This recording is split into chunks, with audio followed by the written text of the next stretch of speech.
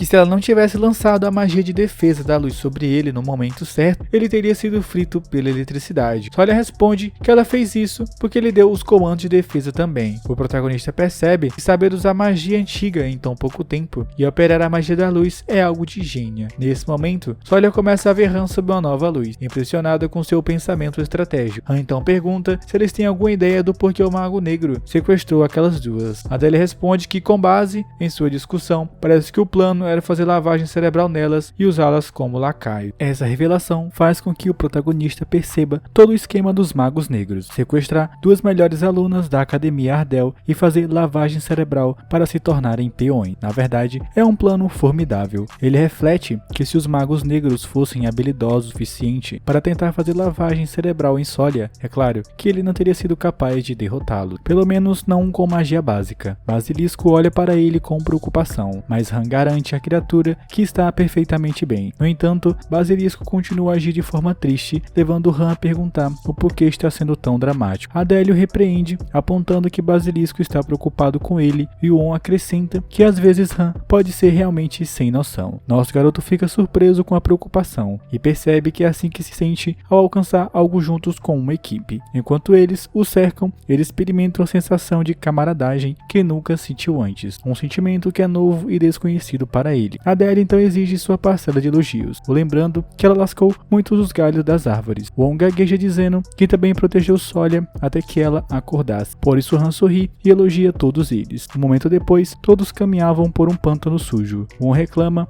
sobre o como é pegajoso e se pergunta por que ele seguiu alguém que queria explorar, apenas para acabar passando por tal provação. O protagonista retruca lembrando que ele se ofereceu e dizendo para parar de reclamar. Enquanto isso, Adele e Sawyer decidiram descansar e se recuperar dentro da árvore. Han sabe que as áreas de pântano selvagem ainda não são lugares onde as pessoas podem atravessar confortavelmente, mas ele encontra a razão pela qual ele teve que descer lá. Essa razão é o lugar escondido dentro da academia. Nesse momento, ele tocou o portão e ele se abriu. Na história original, essa relíquia escondida foi encontrada por ele enquanto foi resgatar Sawyer, mas agora era tudo dele e ele poderia fazer o que quisesse. Han olhou alegremente para o ouro, pensando que mesmo um vilão patético como ele precisava ganhar a vida. Afinal, quem sabe ele receberia dinheiro de novo. Won, igualmente emocionado, perguntou se isso era real e se o tesouro tinha um dono. Han respondeu que mesmo que houvesse um dono, eles não estavam vivos há muito tempo. A estátua na entrada era um artefato de cerca de 300 anos atrás. Won pergunta como ele sabia de tudo isso. O cara respondeu que era apenas conhecimento geral da história, mencionando que as tribos que adoravam Cérebro haviam montado estátuas como esta. Won, ainda espantado, perguntou se isso era verdade. Enquanto isso, Basilisco inspecionava ocupadamente o movimento. De repente, ele soltou um som animado confundindo a mão Han. O protagonista se virou para ver a criatura abraçando alegremente uma barra de ouro maciço. Ele ri, dizendo que Basilisco havia desenvolvido um gosto por dinheiro, mas então ele notou que a barra de ouro se assemelhava a um bloco de queijo. Han logo se lembrou que Basilisco realmente gostava de queijo, então se perguntou se a criatura gostava de algo amarelo. Em seguida, seguida, disse a Basilisco que estava com sorte e poderia levar o quanto quisesse. Wong perguntou se ele poderia pegar também. O protagonista respondeu que poderia. O cara, muito feliz, perguntou se ele estava falando sério e se ele realmente queria dizer isso. Han confirmou com um aceno de cabeça. Enquanto exploravam o tesouro, ele se deparou com um pequeno baú.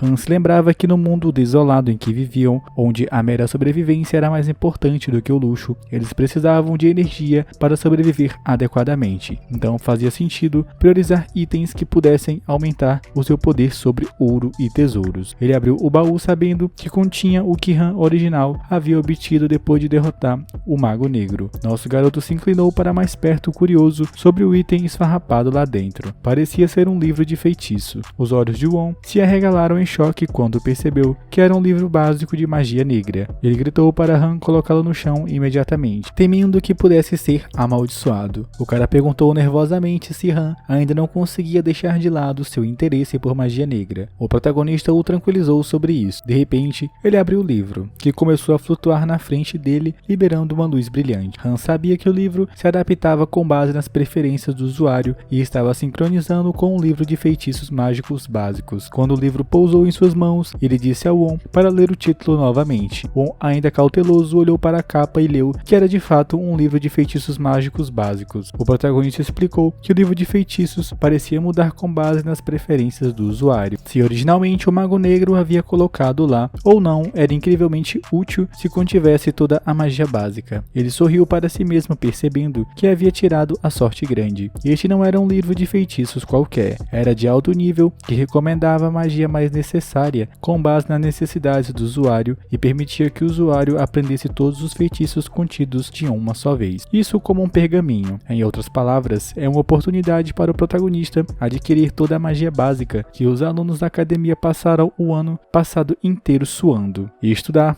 pode ser apenas sobre ter as ferramentas certas. Wong notou sua expressão assustadora e se pergunta o que estava acontecendo com ele agora. Han sugeriu que eles saíssem, mas Wong pediu que ele esperasse um momento e pegou mais uma pulseira. O protagonista, sem ganância, disse a ele para pegar tudo o que pudesse. Enquanto se preparava para sair, ele perguntou a Basilisco se eles deveriam começar a subir lentamente, mencionando que aqueles no topo devem estar ficando entediados agora. Basilisco concordou e eles começaram a andar. De repente, Han ouviu alguém chamá-lo de estranho. Ele olhou para trás em choque, mas ninguém estava lá. A voz o chamou de estranho novamente e ele começou a se perguntar se era o único que podia ouvi-lo. Nesse momento, o protagonista notou o livro de feitiços brilhando intensamente em suas mãos e percebeu que ser chamado de estranho não era uma coincidência. A voz falou novamente que ele era o estranho que havia cruzado para este mundo e acrescentou que todas as suas ações irão remodelar o mundo atual. Han começou a entender horrorizado o que a voz estava dizendo. Ele confirmou para si mesmo que era verdade. Suas ações, aparentemente significantes, podem de fato acabar derrubando o enredo original. Han lembra que não deveria estar aqui hoje. Na história original, ele deveria ser um personagem que não deveria ter sobrevivido. Han percebeu que se o livro que ele segurava podia ver através de todas as verdades e falas, então deveria ser o livro de profecias Carmen. Carmen era um livro de profecia absoluta. Não importa o quanto alguém tentasse negar, o que quer que o livro dissesse, inevitavelmente aconteceria. O protagonista começou a se perguntar se isso significava que agora ele deveria se abster de interferir em tudo. Como um estranho neste mundo, ele deveria ter ficado isolado dos episódios, mas seu desejo de ver bem o levou direto para o coração da academia. Nesse momento, a voz falou novamente dizendo que se esse era o papel que lhe foi dado, então ele deveria aceitá-lo. A voz advertiu que o mundo seguiria um caminho para a destruição se ele não fizesse nada. De repente, o protagonista sentiu uma onda de poder dentro dele e se perguntou o que era. Antes que pudesse entender, ele desmaiou, questionando se esse era o preço de ouvir essa tal profecia. Mais tarde, o protagonista acordou em seu dormitório. Wong estava lá, visivelmente preocupado. Ele contou como ficou aflito quando Han desmaiou tão de repente. O protagonista se desculpou e perguntou se poderia descansar sozinho um pouco, assegurando que estava bem e que queria ficar só. Wong concordou e disse que iria pegar algo na loja de conveniência, deixando Han sozinho com seus pensamentos. A mente do nosso garoto ficou sobrecarregada com pensamentos complicados. Ele percebeu que suas ações haviam causado um efeito significativo e, como resultado, os personagens principais podem ser eliminados. Os magos das trevas poderiam vencer a batalha e talvez no final o Império Ardell pudesse cair em um mundo à beira da destruição. Ele sabia que não sobreviveria e de qualquer forma era o pior cenário. Ele havia planejado inicialmente viver em silêncio pelo resto da história, mas agora nosso garoto se perguntava se era seu destino agitar as coisas. O protagonista pensou que no passado Han estava se envolvendo em assuntos que deveria ter evitado, o levando a fazer assim muitos inimigos, enfrentando traição e sendo levado ao desespero. O protagonista não queria viver esse tipo de vida. Ele pensou que o mundo realmente poderia acabar por causa dele e ele não poderia simplesmente ignorar o sentimento incômodo em seu coração. Han sentou atordoado por um minuto, olhando para baixo e se perguntando do porquê ele estava pensando tão seriamente em tudo isso. Afinal, quando uma situação semelhante surgiu, ele sabia que acabaria enfrentando de frente de qualquer maneira. O protagonista confirmou para si mesmo que ele era a única pessoa que sabia como a história principal da academia se desenrolaria. No final, ele é um estranho reencarnado. Mais tarde, foi revelado que o cérebro por trás do incidente do sequestro era um feiticeiro das trevas, e a academia decidiu manter aquele assunto confidencial do mundo exterior. O protagonista e o enfrentaram consequências por resgatarem Adele e Solia sem permissão, mas também foram elogiados por resgatar corajosamente seus colegas de classe. Han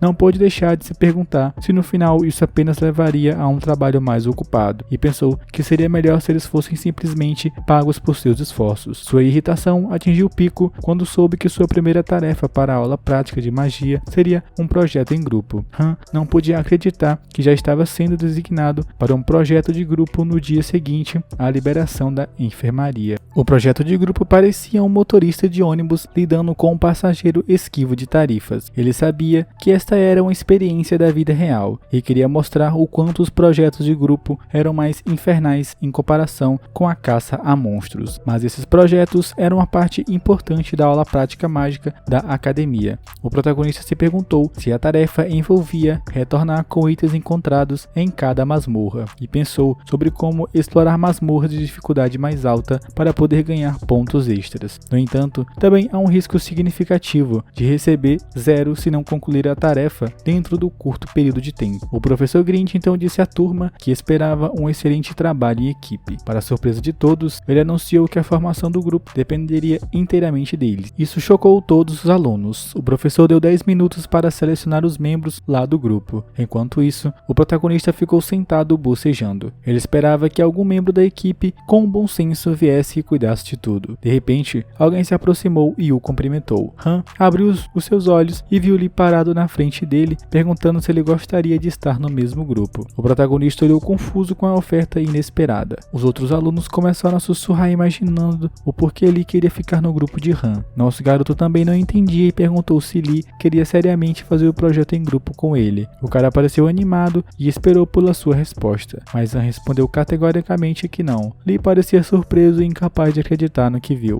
O protagonista podia ver que a palavra o atingiu com força. Mais tarde, de volta ao dormitório, o colega de quarto perguntou como Han poderia recusar tão decisivamente. Adele também ri dizendo que não esperava que ele fosse tão sem coração. On apontou que eles vieram a Han pedindo para estar no mesmo grupo e ele não os rejeitou. Ele disse que era uma grande vantagem estar no mesmo grupo que um gênio igual Lee e perguntou por que Han recusou. O protagonista respondeu que era literalmente porque parecia pesado. Ele já estava confortável com seus atuais companheiros de equipe porque já haviam trabalhado com ele antes. No fundo, a gente sabe que isso é apenas uma desculpa. A verdade era que Han estava com medo. Ele não sabia o que aconteceria se ele se envolvesse demais com o personagem principal. Desesperado para mudar de assunto, o protagonista perguntou se todos estavam usando os novos uniformes. Won se lembra dos detalhes e explicou que a partir do segundo ano as gravatas e vestes mudavam dependendo do departamento. Adele comentou que como todos estavam vestindo da mesma cor, realmente parecia que eles estavam no mesmo time. Han pensou consigo mesmo que não importa o quanto fossem personagens principais ou melhores alunos, eles ainda eram crianças, e vê-los rir facilmente e serem felizes com essas coisas triviais confirmava esse fato para ele. O protagonista então mostrou a eles um pôster e sugeriu que parassem a conversa fiada e decidissem sobre uma masmorra para enfrentar. Ele propôs uma masmorra com dificuldade de classificação B, chamada Floresta dos Fantasmas, mas Adele sugeriu que almejar uma masmorra de classificação mais alta também pode ser possível e mencionou como exemplo a cabana, que é uma masmorra de classificação A. O protagonista reconheceu reconheceu seu ponto, mas pediu que eles ouvissem, explicando que limpar uma masmorra não importa. O que eles precisam é dos itens. Han então revelou que tinha ouvido falar que a masmorra da Floresta dos Fantasmas contém um item escondido de rank S, o que chocou a todos. Won exclamou que era incrível, e se encontrarem tal item, eles poderiam superar todos os outros grupos. Adele acrescentou que as recompensas extras podem ser realmente o tipo de coisa que o professor Grinch apreciaria. Won perguntou como o protagonista sempre conseguiu descobrir informações que nem ele sabia. Han sorriu e respondeu que era o poder da leitura, então sugeriu que eles fossem em frente. O grupo concordou com entusiasmo. Han observou como todos estavam felizes em realizar a tarefa, mas ele sabia que as recompensas escondidas na masmorra da Floresta dos Fantasmas foram originalmente encontradas por Lee no terceiro ano da academia. De qualquer forma, o protagonista percebeu que para realmente mergulhar neste mundo, em vez de permanecer um estranho, ele precisava estar preparado. Com essa determinação, ele disse ao grupo que cada um deveria se preparar e se encontrar em 2 dias. Todos concordaram. Mais tarde naquela noite, em um corredor escuro, alguém relatou a um homem que havia obtido a informação. A masmorra que eles escolheram foi a Floresta de Fantasmas de Rank B. Seymour sorriu dizendo que funcionou bem e que eles deveriam se preparar com antecedência para isso.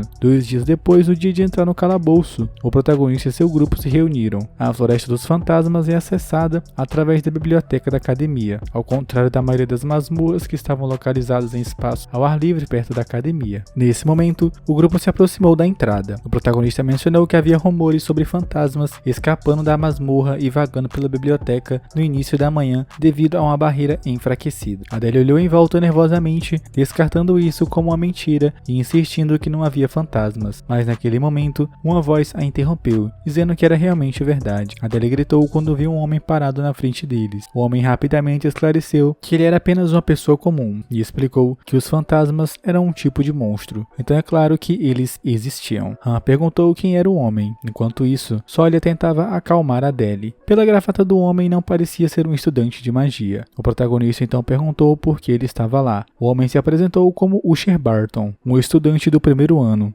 Ele disse que tinha vindo para se juntar a eles na masmorra. Han ficou surpreso porque o nome Usher Barton soava familiar. Ele logo se lembrou de ter ouvido falar de um calouro que havia mostrado talento excepcional em magia de adivinhação desde muito jovem, e era querido como um protegido pelo melhor aluno do departamento de teologia do 2º ano. Nesse momento, Usher perguntou se eles o deixariam acompanhá-los. Até prometeu não ser um obstáculo. Han não pôde deixar de pensar que tinha que haver alguma razão para alguém como Usher vir especificamente para se juntar à expedição da masmorra. Ele perguntou a Usher se ele tinha visto algo que assustou a ele. Antes que Usher pudesse responder o protagonista, ele adivinhou que estava certo e perguntou se Usher tinha um propósito específico. De repente, uma garota se aproximou deles, dizendo que Han não deveria ser tão rápido em suspeitar dos outros. Ela acrescentou que Usher poderia ser útil se eles estivessem entrando na Floresta dos Fantasmas. Afinal, ele podia ver fantasmas. Essa garota era Soyeon Haeon, a estudante do 2º ano no departamento de teologia. Ela tocou suavemente em Adele, que gritou, se assustando. A garota se desculpa por assustar Adele e se apresenta como guardiã de Usher. Haeon explica que Han adivinhou certo. Usher tinha visto algo durante sua recente prática de magia de adivinhação, e desde então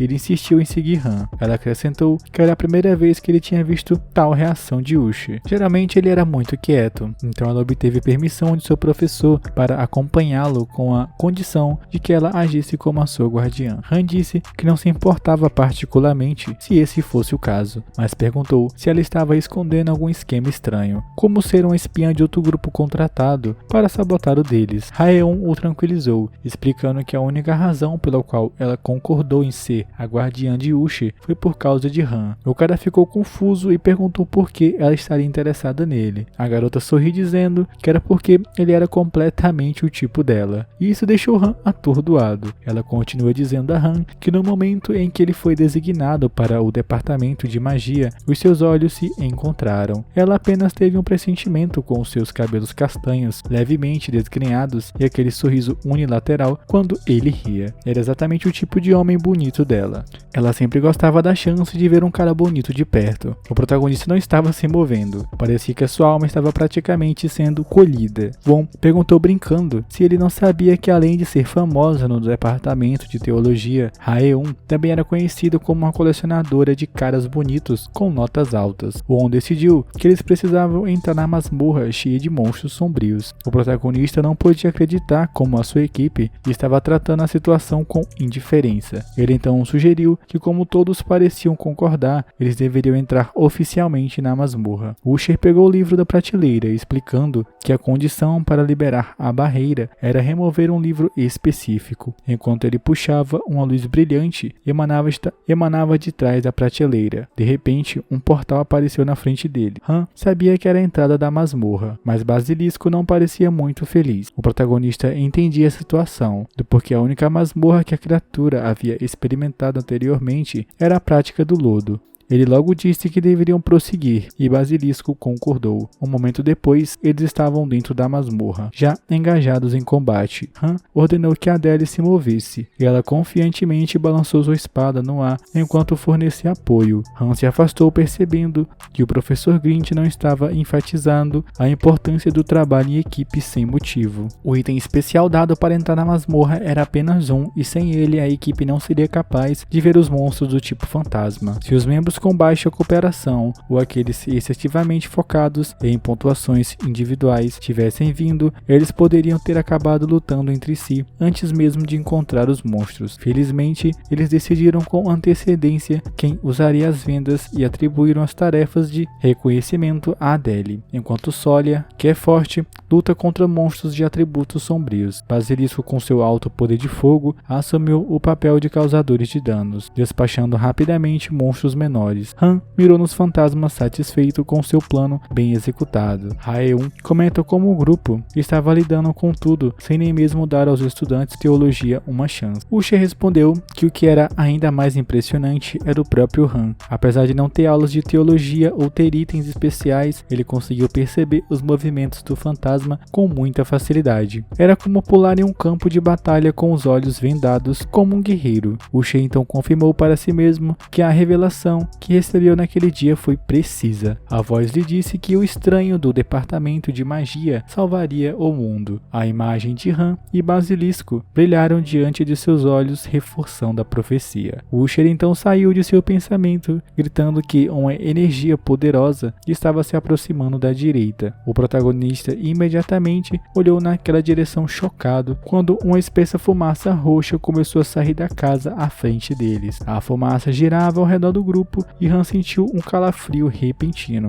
A pressão que sentiam estava em um nível completamente diferente em comparação com enfrentar uma horda de monstros comuns. O pânico se instalou e o protagonista se perguntava se eles já estavam enfrentando o monstro-chefe. Ele então lembrou que a característica do chefe da Floresta dos Fantasmas era o seu ataque psíquico, que tinha a capacidade de ler e manipular a memória dos oponentes. Sabendo disso, Solia e Han se prepararam para enfrentar o ataque do chefe de frente. Adele gritou para eles que o chefe estava se mudando e perguntou se eles estavam prontos. Ambos responderam com um determinado sim, enquanto Han pensou que, apesar de não ser intencional, eles já haviam resistido a um ataque semelhante uma vez antes. O chefe então lançou um ataque que atingiu Han diretamente. Naquele momento, ele entendeu o que realmente significava enfrentar o monstro-chefe. O ataque foi incrivelmente rápido, mas ele disse a si mesmo para manter a calma, lembrando que não era um ataque físico, então não havia necessidade de pânico. Ele sabia que tudo ficaria bem se eles pudessem ignorar as vozes que estavam ouvindo e mantivessem sua consciência desbotada. Mas de repente Han se viu em um lugar estranho e se perguntou onde estava. Ele percebeu que estava experimentando uma sensação alienígena. Nosso garoto não tinha percepção sensorial e estava em um espaço cheio de escuridão, um mundo de nada, e por isso ele rapidamente deduziu que isso deveria ser um ataque psíquico, semelhantemente ao movimento final de um monstro fantasma de alto nível conhecido como Sala Vazia. Olhando em volta, ele sentiu algo estranho. Uma masmorra de classificação B realmente não é fácil, mas esse chefe não deveria ser forte o suficiente para usar habilidades como essa. O protagonista pensou nisso e ficou totalmente perdido, vagando pelo vazio, tentando entender o que estava acontecendo. De repente, Han ouviu uma voz gritando que ele tinha assassinado alguém. O protagonista imediatamente se virou e ouviu uma voz familiar pedindo desculpas. desculpas, mas outra voz respondeu com raiva que ele deveria ter desistido se pensou que não poderia lidar com isso. Então questionou por que ele agiu como se pudesse. O protagonista ficou horrorizado quando reconheceu a cena que estava se desenrolando diante dele. Aconteceu que nosso garoto estava testemunhando uma de suas próprias memórias reais. Ele olhou para o seu eu passado e pensou que mesmo depois de todo esse tempo, algumas coisas permaneceram inalteradas. Ele se lembrou de uma conversa entre uma senhora e um grupo de médicos. A senhora perguntou se não foi aquele bastardo que esfaqueou pelas costas seus superiores no escalão. O médico a avisou para não mexer com ele, pois o protagonista era muito perigoso. Eles não perceberam que o nosso garoto estava ouvindo a conversa o tempo todo, mas eles nunca se arrependeram do que fizeram. No fundo, ele sabia que estava simplesmente fazendo o que precisava ser feito. A pessoa que o protagonista denunciou era um doutor doente que se envolvia em práticas médicas estranhas e já havia eliminado várias vidas inocentes. Então, ele expôs as atrocidades do médico para professores, alunos de graduação e hospitais universitários. Mas o médico estava bem conectado e muito acima dele. O que se seguiu eram consequências previsíveis. O protagonista ainda era um estagiário e para todo hospital que ele fosse treinar, todos o evitavam.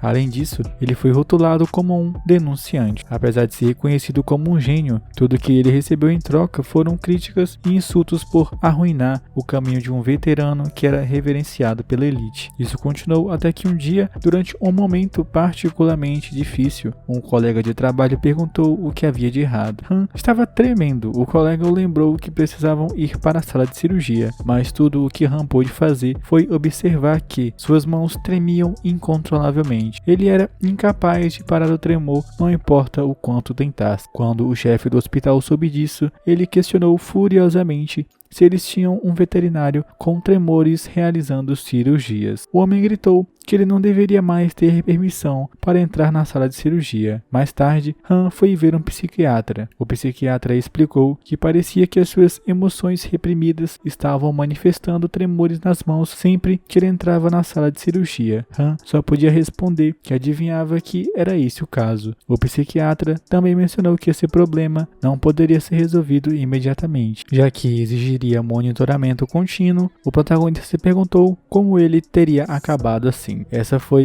a mentalidade que o estágio deixou nele. Han estava se afogando na escuridão e na desesperança. Um dia, alguém no hospital cruelmente lhe perguntou com que coragem ele havia se candidatado à prática clínica. Em seguida, o chamou de mãos trêmulas e disse que agora ele era visto como incompetente, apesar de ter sido um dos melhores alunos lá na graduação. O peso desses olhares e vozes cada dia corroeu a sua força mental, e então Han finalmente deixou o hospital por conta própria. O seu eu do passado era surpreendentemente fraco e incompetente. Foi então que Han reencarnou como o Han Sirra. O protagonista pensou que já havia passado tempo o suficiente, mas agora percebeu que talvez não tivesse mudado nada. Só então ele viu uma luz acima dele. Para sua surpresa, Basilisco apareceu dentro dela. Ele ficou chocado que Basilisco foi capaz de invadir o espaço mental de outra pessoa, especialmente no meio de um vazio criado pelo chefe. Nesse momento, Basilisco voou mais perto, enquanto lembrava do contrato que eles haviam feito. O protagonista finalmente entendeu que domar era uma magia que conectava os corações do mago e do monstro. Então ele percebeu que o pequeno dragão havia sentido suas emoções negativas e ansiedade sobre o passado, e é por isso que foi encontrá-lo. Com um meio sorriso,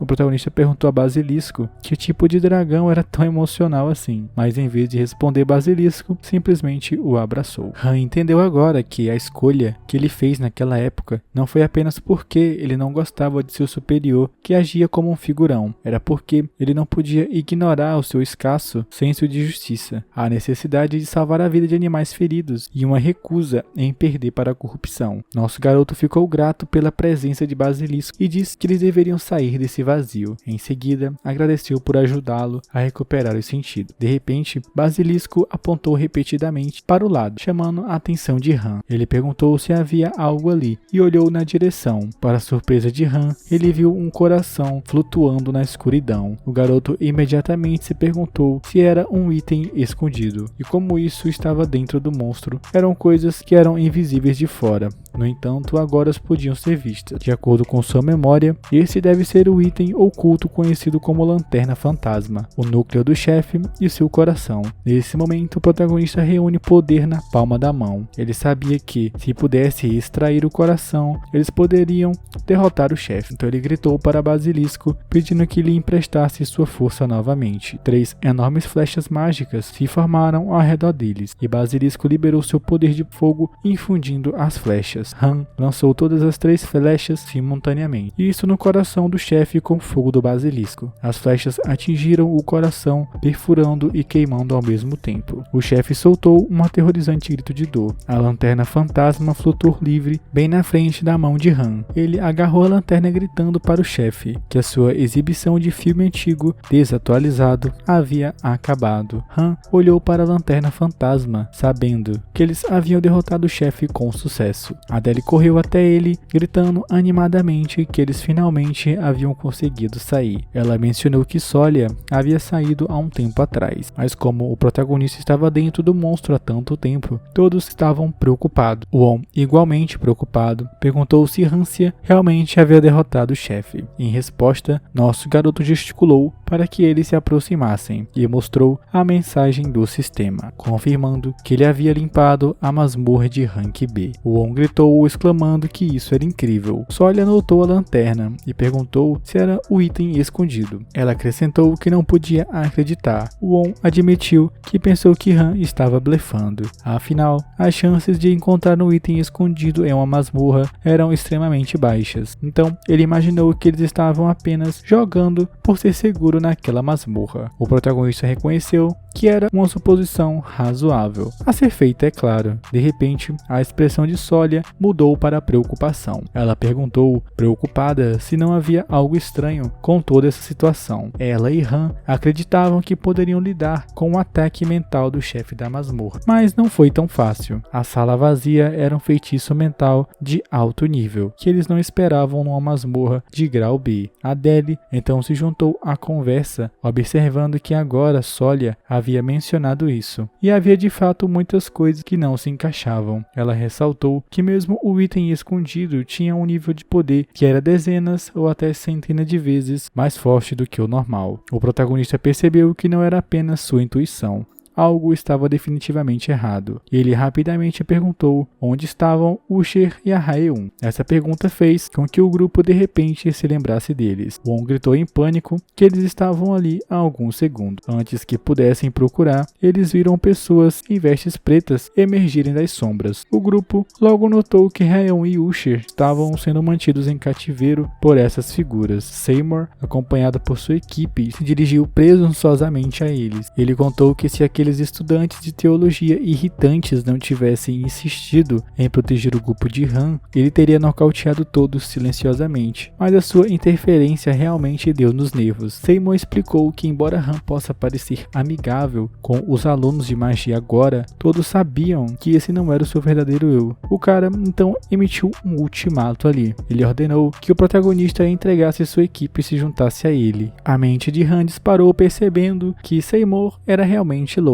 Ele se perguntou se era realmente assim que as coisas iriam se desenrolar. Seymour continuou a explicar que o projeto seria um sucesso se Han se juntasse a eles agora. Os preparativos estavam quase completos e eles só precisavam atender às condições. O protagonista, sentindo que havia algo muito errado, perguntou o que ele estava planejando. Seymour respondeu que eles precisavam de sua ajuda e desde que Han mudou para a magia, eles estavam enfrentando uma séria escassez de mão de obra. De repente, o cara pergunta se a invocação de demônios não era originalmente o projeto de Han. O grupo do protagonista ficou chocado ao ver isso. Adele, horrorizada, se perguntou se eles estavam realmente preparando tal magia negra dentro da academia. Ela questionou se o departamento de necromancia estava realmente falando sério sobre isso. Adele lembra que Han realmente esteve com Seymour e seu grupo durante o primeiro ano, e agora ela temia que ele pudesse estar interagindo com necromantes mesmo depois de ser designado para o departamento de magia. O pensamento que a aterrorizava era que Han a havia salvado como parte de uma estratégia para baixar a guarda. Adele olhou para Han em silêncio, esperando que suas suspeitas estivessem estivessem erradas, mas então ela ouviu sua conversa com Seymour. O protagonista respondeu casualmente que as condições eram bastante rígidas, mas não impossíveis, então talvez ele ajudasse. Seymour disse que sabia que podia confiar em Han e que ele ainda estava do lado deles. Nosso garoto então listou os itens necessários para o ritual: porcos, líquido vermelho, palha, escamas de ogro, raízes de árvores demoníacas e é necessário um meio adequado. Seymour confirmou que já havia preparado todos eles e tinha vindo buscar no meio adequado. A Adele, agora ainda mais preocupada, lutou para entender por que a conversa estava fluindo tão naturalmente. Ela se perguntou o que poderia ser esse meio adequado e o que é que eles estavam falando. Seymour, percebendo a confusão de Adele, presunçosamente explicou que ela provavelmente não saberia sobre essa magia trivial. O que é essencial para a invocação de demônios é um humano forte que pode hospedar o demônio. Esse humano recebe o nome de meio adequado. Seymour perguntou se eles achavam que ele havia fortalecido o poder do monstro-chefe na masmorra sem motivo. A verdade é que para a convocação é melhor usar um mago poderoso, e de preferência da linhagem sagrada. Seymour elogiou Han por sua escolha de equipe, dizendo que eles eram perfeitos como meio adequado e sorriu. Han estendeu a mão e disse que eles voltaram a trabalhar juntos assim como ele sugeriu. Nesse momento, o cara agarrou sua mão e Han ativou sua habilidade eletrocutando Seymour e o fazendo cair no chão. O cara gritou de dor exigindo saber o que Han estava fazendo. O protagonista calmamente perguntou se ele achava seriamente que eles poderiam trabalhar juntos. Depois disso, ele disse a Seymour que quase foi pego no plano também, mas havia algumas coisas que Seymour havia esquecido. Primeiro, o cara confiava demais nele e segundo, o subestimava. Seymour se levanta perguntando se ele se atreve a enganá-lo. O cara libera seu poder sombrio, declarando que Han foi transferido para o departamento de magia e agora planeja virar as costas completamente para eles. Ele posiciona sua varinha e lança um ataque poderoso contra ele. Seymour grita que usará como sacrifício. O protagonista se pergunta o porquê a magia de Seymour é tão rápida. Adele corre e pergunta se ele está bem. O nosso garoto acena com a cabeça e ela expressa o seu alívio. Ele reflete que Adele ainda viu correndo, embora tenham treinado pouco tempo juntos. Han então perguntou a Adele se ela estava preocupada. Sem pensar, ela respondeu que estava realmente preocupada, temendo que ele tivesse se envolvido com magia negra novamente. Ela acrescenta que teria acabado com ele se isso fosse real, mas ela está muito feliz por ele não ser um traidor. E ele ri nervosamente dizendo que é um alívio, enquanto se pergunta se ele deveria se sentir feliz ou não. Adele então menciona que parece que a magia de relâmpago anterior não o derrubou, mesmo sendo um ataque bastante forte. Ele concorda pensando que era poderoso o suficiente para fazer uma pessoa comum desmaiar. Han reconhece que Seymour não é o vilão principal à toa. Ele é um personagem que acabará crescendo para estar no mesmo nível de Lee. Agora, nosso garoto não tem escolha a não ser dar tudo de si. Ele pede para Adele para conter os necromantes que vieram atrás de Sawyer. Han diz que no momento Seymour está claramente mirando apenas nele, com aqueles olhos enlouquecidos. Adele concorda e de repente Seymour lança uma flecha em sua varinha e a joga nele. Felizmente,